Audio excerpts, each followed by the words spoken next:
Hey guys, it's Allie. Welcome back to Infertile AF, the podcast. This is episode 47 called Michael F. So guys, did you know that some reports say that only 1 in 4 men have optimal semen quality? Studies from the National Institute of Health have scientifically proven that vitamins, minerals, and antioxidants are directly linked to the success of male sperm. To increase your odds of conception, you need to maximize your sperm quality, and a top-notch male prenatal vitamin will help ensure you're playing with an all-star team. Enter Belly Vitality for Men, my partner on this week's episode. Belly's Vitality provides men with the right nutrients optimized for reproductive and sperm health. Their proprietary Vitality blend is the first to include an all-natural ingredient called Shilajit, which has been said to improve sperm health, increase sperm count, and help the acid-alkaline balance, which ensures that sperm survive and work properly. Belly's Vitality has some other amazing benefits too, including boosting a man's natural energy and improving cellular health. So if Belly sounds right for you or your partner, you can use the code INFERTILEAF to receive 25% off your first bottle. I'm going to post the exact link to use on my Instagram, which is at InfertileAF Stories, or you can find the link in the notes for this episode. Again, it's Belly's Vitality for reproductive and sperm health. Thanks, Belly. So today's guest is Michael Frank, a brilliant author whose novel, What is Missing, came out in October, and which takes on infertility as one of its central subjects. And the reason Michael knows so much about infertility is that he went through it with his wife. And as he tells me, I found it personally to be one of the hardest things I've ever lived through. As you guys know, my goal is to get as many different perspectives and tell as many different stories on my show. And today I'm honored to add yet another man to my guest list, a man who is willing to share his unique take on he and his wife's story, including 3 back-to-back miscarriages that left him feeling powerless and quite lonely. Thank you, Michael, for reaching out to me and for so eloquently putting into words how you felt throughout your journey. Without further ado, this is Michael's infertility story.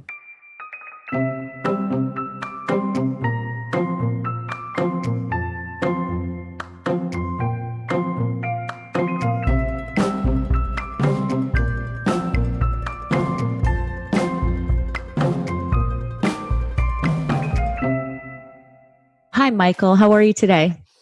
Fine, thank you. And thank you for having me. Thank you so much for doing Allison. this. It's so funny that you reached out to me via email because I had actually seen the article that you wrote for Time about, going through infertility with your wife and about the novel that you wrote that touches on childlessness and the whole struggle, which we'll talk about a little bit more later too. But it's funny, you contacted me and I was like, oh, he was on my list of people I wanted to reach out to. So it was Fates have brought us together. Exactly. Absolutely. So thank you so much for talking to us today. I love having men on the show because I don't think we get to hear enough about what you guys go through. So if you don't mind, let's just start at the beginning. So Tell me about when you guys first got together, and did you talk about having kids right away? Did it come up? Sure. So on the male question, maybe starting there and then diving into the personal, Sure. I think often in the conversation around matters of infertility, for all the obvious reasons, the focus is on women, their bodies, their psyches, their longings. But I think we have to remember 2 things. One is that men are responsible, or, if that's a kind of a loaded verb, but are responsible, we'll say it anyway, for I don't have the statistic in front of me, but it's like 30 to 40% of all fertility issues. I think that's right. And so it is something happening in also a male body. But the truth is, it's an experience that you go through both as a couple and individually. And I think that sometimes these refinements get lost in the conversation. I found it personally to be one of the hardest things that I ever lived through. My wife and I had met before we re-met the second time, what we call round 2. We were in our late 30s, very late 30s. Okay. And naturally, at that point in your life, unless you're practically insensate, you have the idea of a family somewhere on your mind, either to talk about not having one or to talk about having one. And in our case, there was no discussion. We both loved children. I was very close, as I am still, to my nieces and nephews. I'd spent a lot of time with them, and I fully expected to have a family of my own with my wonderful new wife. My wife and I were very clear about wanting to have a family together. And in fact, I was the one who pushed initially and said, I think we need to start trying. I've read quite a bit about what can happen to older couples. Older is, of course, put in quotation marks but for the purposes of this conversation. As we know, the aging body, the female body, and also the male body is not always such an easy vehicle for pregnancy. The language is still so awkward at times. Anyway, no, I know it's geriatric. That's what they say. Geriatric, after 35. exactly. Well, listen, It's they're so older messed too. up. It's we haven't cracked this particular physiological nut, and the truth is that you're maybe ready. The irony is you're ready psychologically, you're ready experientially, you're going to be a better parent because you've had some life under you. If you have your babies later, but of course the biology is against. And we didn't enter into the experience with that expectation because fairly soon after we were married, my wife got pregnant. And so we thought, well, we're not falling in that statistical gray zone of worry or anxiety or concern, of research, of investigation, of getting checked out. She was pregnant. It went fine. 6 weeks later, she lost the baby. All right, we read, sorry. we learned, we knew that this is typical. This happens. It's nothing to be concerned about. We went about our lives. Some time passed, not a great deal of time, actually. And again, she was pregnant. Miraculous. Wonderful. Okay, we can stop worrying. 5, 6 weeks passed. And again, she lost the baby. Now we were becoming worried, of course. Right. Is it a pattern? Is it just a fluke? And at this point, we went into a fertility clinic. We got checked out. All the standard tests were run on both of us, and there was nothing identifiable except for her age. And we were told that older women have a higher rate of miscarriage. It's simply a statistic, and I think, to open a small parenthesis here, for all the advances and amazing developments that have happened in the world of infertility and infertility treatment, there's so many things they just don't know, like in a lot of medicine. And here they could only say, you're old, but go home and relax. The worst thing to ever be told, of course, in this context. Right. They're like, have a glass of wine and have sex. Exactly. Go away for a romantic weekend. As we know, the romance begins to go away very quickly as the anxiety about this process increases. In fact, it's one of the great challenges, I think, about this subject and about this experience. She got pregnant a third time. 3 times the charm, as I phrased it in the Time magazine piece. And again, she lost the baby. Now we're not only concerned, we were worried. We're 2 fairly anxious people by nature, and this certainly was not helping. And we went in for treatment because the assumption was that the wrong egg, or possibly the wrong sperm, whatever that means, but in the most layman terms, were coming together and they were not developing healthily as they should have. Right. Can I ask you too, just to kind of unpack that a little bit? How did you feel as the guy in the situation? I mean, were you sad? Did you feel like it was your fault as the, stereotypical provider, I guess, a lot of men feel, they've told me? I think I was more confused than anything, Allison, because there was no explanation. I think if there'd been an explanation, I had obviously had my sperm checked, it was healthy. So, I had male friends who have not been able to conceive with their wives, who have had issues of motility or morphology. My sperm didn't have that. I wonder how I would have felt if I had these problems. Right. I felt basically powerless. I mean, the powerlessness characterizes this whole experience. We were powerless. I was powerless. After the first, the second, and the third miscarriage, honestly, I was quite powerless during the infertility treatment itself. You know, we Right. started to do a cycle with the idea that they would use ICSI, which you probably know very well, is when they take a single sperm after they've cleaned and washed the sperm. By what method? I never did quite understand. I know that term, washing the sperm. I know. How do they Well, do they put that? it in a centrifuge. It has been explained to me, but Okay. I still can't quite What did they imagine tell the you? machine. Yeah, so how refined it could be that it could take one sperm. That's crazy. And as you know, well, they inject it into what looks to them like, of course, that's itself an area of some subjectivity, a healthy egg. So And wait, we is ICSI part of IVF, or is that a separate yes, thing? it is. It's definitely part of IVF. definitely is, So okay. it's when they typically in IVF, as I understand it, that they extract after a retrieval, after stimulating the woman's body to produce more eggs than she would normally in a cycle. They extract the eggs. They select the ones that look normal to them, that look, viable.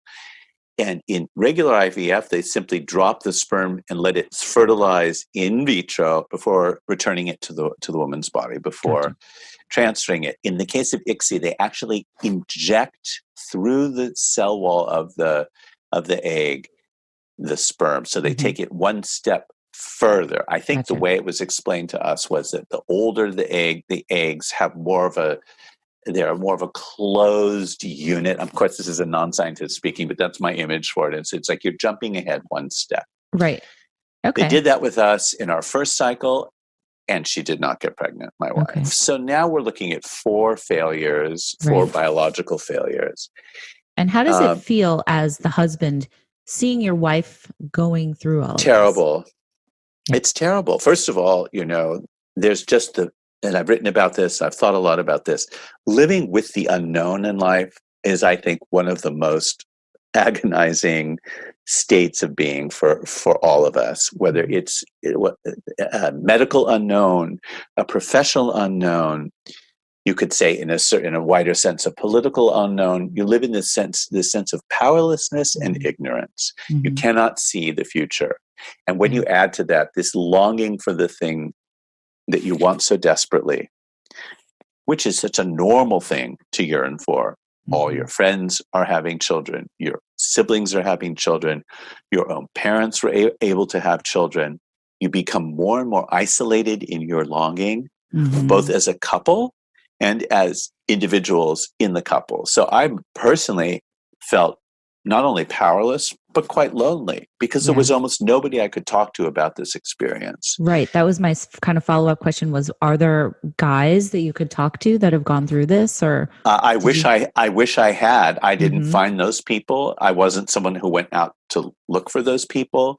I couldn't speak to my brothers, for example, who had all had their children. One of them kept having children while we were, struggling to conceive and to hold on to this baby. It puts a real division, a real wall between you and your siblings and your friends. Right. And even, of course, puts a division of sorts between you and your wife, your partner, because right? You're both living this thing so intensely. You can't always help each other through it. Yeah. I think the way that you just described it, the longing for something coupled with the powerlessness is such a great, I just got tears welled up in my eyes when you said that, because it just all came flooding back to me. It is such a terrible mental place to be in. And you add, it all just came flooding back to me. I don't know I guess I'm sorry, but no, that is in a way the point of our conversation. Of course. Right? And I don't think that ever really fully goes away. Well, I have something to say about that too. Okay. But first, I think I just wanted to say that the third thing that happens is that you then have to entrust your body, which is then at the same time also in a way your psyche, to complete strangers, right? You're handing yourself over to professionals who will have all the best intentions in the world. They still can't really be there for you on the human level because it just goes against their mission, their job description, right? I mean, it's very difficult, very rare to find a doctor who can be as empathic as you might need him or her to be. Yeah. I have to give a shout out to my doctor, though, Joshua Klein, who was on the podcast in a past episode. And he honestly he had empathy, and I would email him all the time. And he was always like, don't worry, you got this. So he was there. But I know that that's the exception to the rule. Most people I talk to don't have that. So I They are think it's out there. quite rare. I don't think Yeah. that's the place to look for that kind of Yeah. I comfort, think I just got honestly. lucky. He was Yeah, you just a did. And great that's human. great. Yeah. Now I feel like I'm going to open another parenthesis to answer Sure. something you said Yeah. earlier, which is this experience does not go away. It doesn't, if your Yeah. story ends happily, and when it does, that's of course fantastic. Mm-hmm. You still live, you have still formed and changed as a human being around this kind of psychological and physical struggle. And I think that this is another one of those less addressed aspects of infertility, what I call the infertility journey, to kind of give it a somewhat prettier name, but you could call it the infertility nightmare with just as much validity. Completely. One of those things, it's one of those experiences like grief, I think, that profoundly changes you as a human being. Mm-hmm. And even though it may end well, you have still lived a year, 2 years. I know people who have been doing it for 5 years. Mm-hmm. You have lived for this much time with this much unhappiness, this much struggle, this much anxiety, this much conflict between you and your partner, this much longing that is shared and that is individual. These things do not go away. Yeah. And I kind of actually stupidly thought that they might have for me. And then I found myself in support of this novel of mine, What is Missing, which takes on infertility as one of its central subjects, reaching out to people to talk about the novel. And it's funny how, as I began to read accounts of other people who had gone through, more correctly, were going through infertility struggles, I could feel that exact same anxiety, that same pit in my stomach, return instantly. Yeah. This is 14 years ago we're talking about. Right. So how long, I want to get back to the chronology of your story and your wife, but how long after it had ended, and I don't want to give away what happened to you guys, but did you start the novel? Was it years later? So as I was living this experience, I did what I typically do when I go through something that's difficult, which is I paid attention. Okay. I find it my way of, I suppose, somewhat distancing myself from suffering and unhappiness, but also, of course, coping with it, because it gave me something simply to do. Those many visits to those waiting rooms, those long hours waiting for procedures, those long hours waiting to recover from procedures, those long hours waiting for test results, phone calls, developments.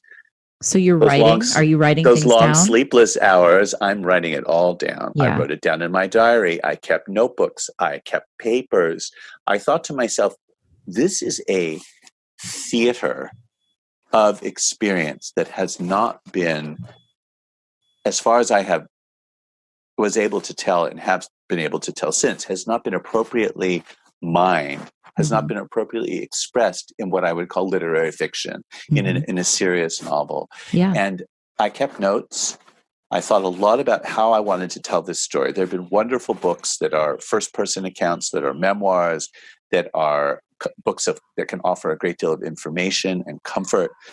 But very few people, almost no one I've come across, has reimagined it into a story. And that's how I write best. And so I invented a novel. Okay. So did you know at the time that it was going to become a novel, or were you just like... Absolutely. I knew I didn't want to tell our own story. I don't even like telling it now, though I'm telling you. I'm telling it to you. And I have written about it, as you know, in some pieces, and I'm working on another one. We appreciate it. But no, I felt it was better to inhabit people who were a little bit removed from us. Yeah. Because we go through it in our own particular way, and it's not because it was so private. It's simply that it's so idiosyncratic to my wife and me. And so I came up with someone who was also idiosyncratic, and a very individual woman as the centerpiece of the novel, who is a half American and half Italian translator, who had been married to an older, accomplished American novelist and had tried to conceive a child with him and had failed, and who had not been able to convince him to seek treatment, which I think is a dynamic that often plays out between couples, that the very idea of going outside for help is not viable always for both people. Usually, I'm sorry to say, to my husband and me. Yeah, there you go. Right.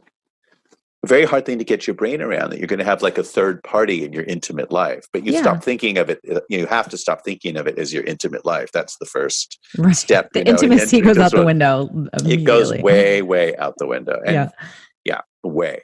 Right. So I felt it was important to have someone like that in some experience like that wired in, knit into, let's say, her past. But as the novel opens, she meets first a young man who's a 17-year-old photographer called Andrew Weissman. They meet in this pensione in Florence. And then she meets his father. Mm-hmm. And his father, who is divorced, who is not the most handsome, but who is a very charismatic man, is himself a physician who specializes in reproductive medicine. Mm. She is not even quite aware of what she's doing, which is one of the things that is missing in this novel called What is Missing. Right. I was just going to say the title is What is Missing? Exactly. Well, of course, there is this missing baby that she eventually feels a great longing for once again in her life. But there's some missing self-awareness on Costanza's part, in which she takes her a little time to figure out that maybe one of the reasons she's so compelled by this man is that he brings babies into being, right? But there are other people missing. There's her father, who died as a suicide. There is Henry's father's family, who were perished in the Holocaust. There are the missing connections between fathers and sons, between brothers, between mothers and daughters. Mm-hmm. I was very interested in exploring in all of its reverberations as best I could this idea of absence, because absence is something that is oddly, and this will sound almost like an oxymoron, but absence is something that is very present in all of our lives. Mm. It is, again, that thing that we're longing for, that thing that we're yearning for. Once again, that struggle of living with the unknown. And of course, it crystallizes in its most sharp and acute, its most disturbing form in the longing for a baby that you can't conceive. Right. So this became the story I wanted to tell. Henry and Costanza fall in love. Uh-huh. They move in together. And the question comes up, just as it did between my wife and me, just as I imagine it did between you and your husband, just as it does between thousands, millions of couples. Should we have a child together? Mm-hmm. Henry wants to have another child. Costanza wants to have her first child. And so they embark on not one, but as it turns out, 2 cycles of IVF. Mm-hmm. But this being a novel, and a fairly, I like to think, dramatic novel, there are many other themes that are woven into the story. And right. They concern very centrally the truth about people's pasts.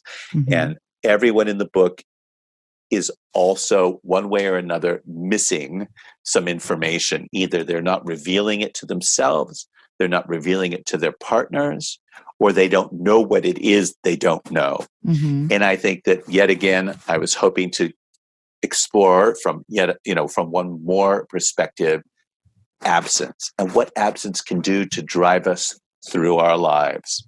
And of course, the story builds and builds, I hope, fairly dramatically, as people have There's thought suspense. it does. Yeah, I was reading some of the reviews. I haven't read the novel yet, I'll be honest, but I'm going to after this conversation. It came out in October, right? It just came out on Audible, so it's a wonderful audiobook. Do you read it? No, I don't read it. Okay. A wonderful actress called Tara Langella does. Oh, cool. I'm so excited that it's in the world now. What's the response been to you personally? Oh, it's really been interesting. This book follows fairly closely on a memoir I published called The Mighty Franks about my family 2 years ago. Yeah. And in that book, I centrally told the story of my larger-than-life aunt, who was a glamorous, accomplished screenwriter who dominated our family. And it's the short version, and had no children of her own, interestingly, and borrowed, or in some versions, depending on how you see it, tried to steal me from my parents. Wow. And when I traveled with that book, I met so many people who came up to me and said, "You captured my aunt, you captured my grandmother, you captured my boss, you captured my sister, you captured my wife, you captured my husband, even though it's a woman. You got to the essence of what it's like to live in a family or professional context or social context with a very dominating, formidable human being." You're right. This time, I'm getting something similar, which is people are coming up to me and saying, either we went through IVF and it was a devastating experience. And it is really rare to read about this in a novel. Or they're saying, this happened to my friends, to my family. I didn't know what they were going through. Or they're saying, we had our children with ease, but we understand so much more now about how fortunate we are, or what paths, what forks in the road we didn't take from reading this book. So it's so great. That is the most rewarding thing I have to say. And I think it's, as someone said to me the other day, actually a producer person who is looking at it as a potential movie. This is, which would be fantastic. This is, one of these topics that is just not discussed. Right. And that brings us back to our whole conversation, which is why I think podcasts like yours are so important. And conversations like the ones that you're inspiring people to have are so critical, because it is such a lonely experience. Thank you. Yeah, I agree. And we were saying before we started recording that you and I both, you went through this 14 years ago. Yeah. Vince and I were going through this, 7+ years ago. And we felt lonely. We just wanted to connect. So yes, that's the reason that I created this. That's probably most of the reason you wrote your novel. I mean, I just think it's so good to get these stories out there, obviously. Not everyone who is going through the acute phase of IVF necessarily wants to find their story reflected back at them in the actual moment, but just before, just afterward, in a certain time of day, at a certain time of night. I think it's not a bad thing to know that there's someone out there who has a small understanding of what you lived through. Yeah. And, it was definitely one of the reasons I wrote this book, but it was also very personally to find a way to do something with what I had lived through. Right. What we had lived through. Right. So can we go back to your story? So you guys had done the ICSI. That didn't work, the second right? in vitro, the second cycle of in vitro, I'll never forget. We had a very comforting relationship with one of the nurses in our clinic, and she left a message saying, "This one is looking good." And when she left that message, I knew that this woman, with the experience that she's had, doesn't call and leave that kind of information on people's, in those days, answering machines so casually. Yeah. Oh my God, remember answering machines? Yeah, I still have one, of course. My sister and I would spend hours coming up with the perfect message for when someone called. Yeah. Of course. Yeah, that was the first glimmer of, I have to say, of genuine hope that we felt in nearly 3 years of this journey. And she was right.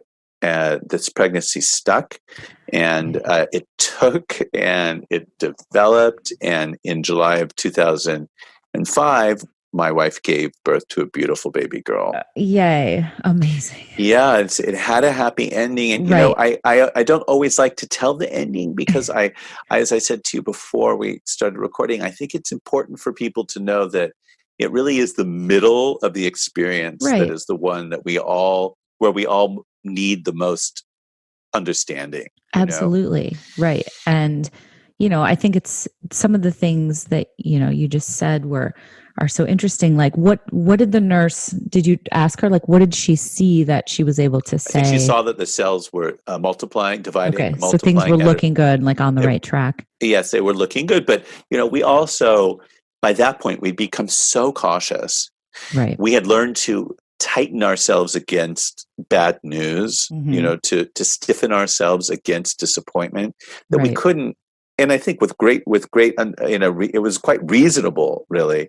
We couldn't allow ourselves to feel relieved basically until the baby was born. Yeah, I was just talking to another guest, Sarah, about that, and she's pregnant now, 5 months along after 2 miscarriages, and she was saying it's still hard to fully relax. And we were talking about how I feel like even after you have the baby, you still can't relax. Can you ever fully relax as a parent? I mean, never, right? No, I used to have visions of this child falling out the window, of every possible horrible thing happening. Absolutely. Because your mind goes very black, and I think maybe all parents, all custodians of small creatures, I think probably, as I think of them, because I think we're really just taking care of them temporarily. I deeply feel that. But you are the custodian, the caregiver of this little being. You're its parent for sure, but Right. you're also like physically responsible. It is so vulnerable. You are so vulnerable. And I think you can have ideas about how that can go wrong, 24/7, If you really. just turn on the news, it's like Yeah, you well, hear these stories, yeah, or read 1 ounce of anything, which of course one does with absolutely. great caution. You can be living with this amazing being, your child, Mhm. but you can also be living with the fear of not having this child. The It's very sheer strange, terror but that I something's going to terror. happen to them. Yeah. Yes, it's a mixture of something going to happen to them and then almost like some kind of odd magical thinking that she doesn't really exist, Mm. because you were conditioned for so long to prepare yourself for the possibility of her not existing, that the fact that she does exist seems almost surreal at times. Right. Right. I don't know if you feel that way, or maybe that's just something in the No, oddness of my own brain, but yeah, I do feel that way. And every single day I say to my son, I still can't believe you're here. yeah, And he's 4 and he looks at yeah, me and he's like, I don't know what you're saying. And one of no, these days he's going to be like, what are you talking about? Like right. he just kind of goes with it now, but I'm going to have to explain it to him soon Well, and and I be like, think when no, you do legit. when you do explain it to him, you'll be passing on some insight about the fragility and mystery of life to him. But the Mhm. truth is, as I think you and I probably both know, until you've lived this yourself or become very close to someone who has lived it himself or herself, you're not entirely going to understand. Right. It's simply not one of those experiences that you can convey to someone who isn't that sort of person. And that sort Right. of person, to my mind, means someone who is very attuned to the fragility of life, or someone who has been ill, or someone who has grieved deeply. Because I find those are the points, the dots that once they're connected in life, they make you a fairly compassionate person who can understand something like infertility without having lived it. Right. It really does take a certain openness to human vulnerability, Right. really. Yeah. I do want to talk about another thing that you wrote about, which I think was so important for you to say. And I think that if anybody who's listening, who's going through, the struggle in the midst of it right now, it might help. And the same thing kind of happened to me too when I was going through therapy. So I'm going to read something that was part of your article, if that's okay. Sure, of Because I course. thought that it was so well said. So you're talking about the whole theme of the article that you wrote is about waiting, right? And how that's such a difficult place to be in, waiting for something. And you said, another lesson I learned from Buddhism came later as I was listening to a frequent refrain of Pema Chodron. Is that how you say it? Pema Chodron. Pema Yes. Chodron. Pema Yes. Chodron's. Pema, yeah. Okay. Pema Chodron's let go of the story. All of a sudden, I heard the suggestion in a new way, or maybe I really heard it for the first time.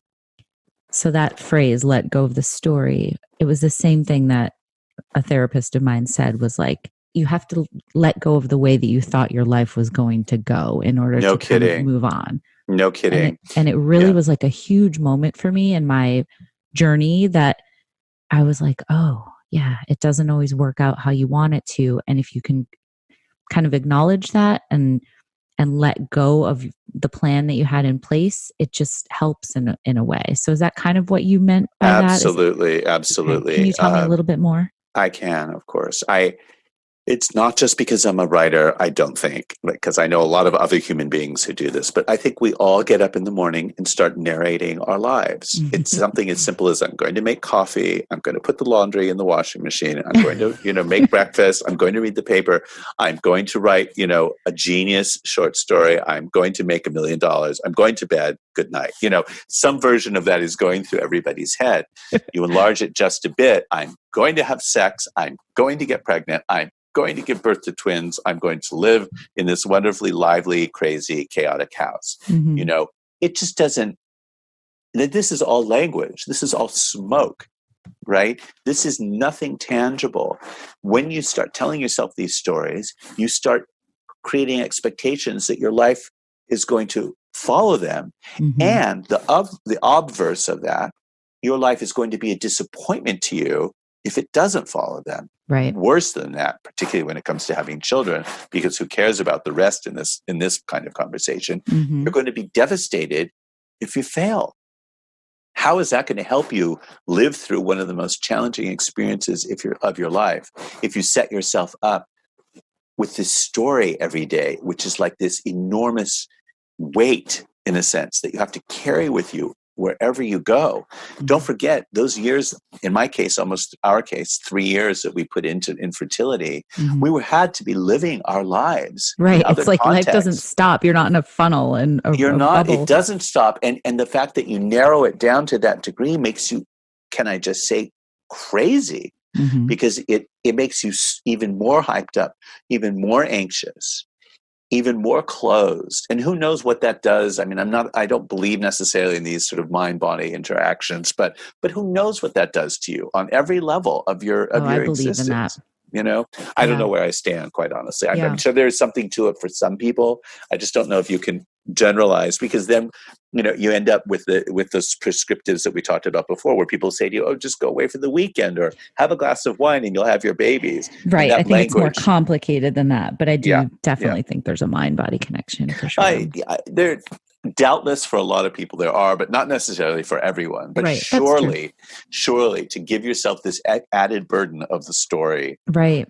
And that translates to contexts far beyond simply infertility. It's once you learn that you're doing that, you can stop yourself, because I think it makes you a much more present human being who's responding to what actually is coming at you in life, you know, who's responding to the other things, the other themes, both positive and negative, in their own terms. Mm-hmm. You know, just seeing the world clearly and seeing it without this burden of the story is one of the hardest things, as you know, to train yourself to do. Mm-hmm. But I think it's also, ironically, one of the only ways you can find some degree of comfort when you go through this, particularly the infertility journey, because you walk into that office and the story is so clearly laid out, because it's basically, it's put on a piece of paper for you. Here's a printout. This is what you're going to do. This is what we hope will happen. Mm-hmm. But it doesn't automatically happen. Come on. Right. Right? And if you go in there with thinking that every single injection, every single appointment, every test, every drug is going to assure you that the story will play out the way you want to, that's just not being a responsible or reasonable human being. Mm-hmm. And you're only going to set yourself up for more pain and unhappiness. Right. I just love that. Let go of the story. It's one of her great precepts, and I cannot hear it often enough. You know, she understands that that's what our minds do. And they do. If you just watch yourself all day long, you're telling yourself how your life is going to go. That's all a fabrication. Mm-hmm. It's just incredible, especially when it comes to the way your body is going to function. The body has its own, I'm not saying it has its own fixed path. Of course not, because we look how miraculous infertility treatment is. It throws that path into all kinds of wrenches into that path. It opens up all kinds of possibilities in that path, but you can never be assured that it's going to happen. It's a very basic precept of Buddhism. Yeah. You know, it goes with the other thing that is often it's said in these talks, which is, you know, you shouldn't cling to, become attached to either the positive experiences that are taking you up or the negative ones that are pulling you down. You have to travel more move more neutrally through time and space, because you get set up for all of these. You have a wonderfully positive experience, but the negative, and that makes you happy. But should the negative one make you unhappy? Right. How do you find your way, the more middle path, the more middle ground, that more neutral way of moving through time and space, certainly when applied to the experience of infertility, will make it a much more livable process.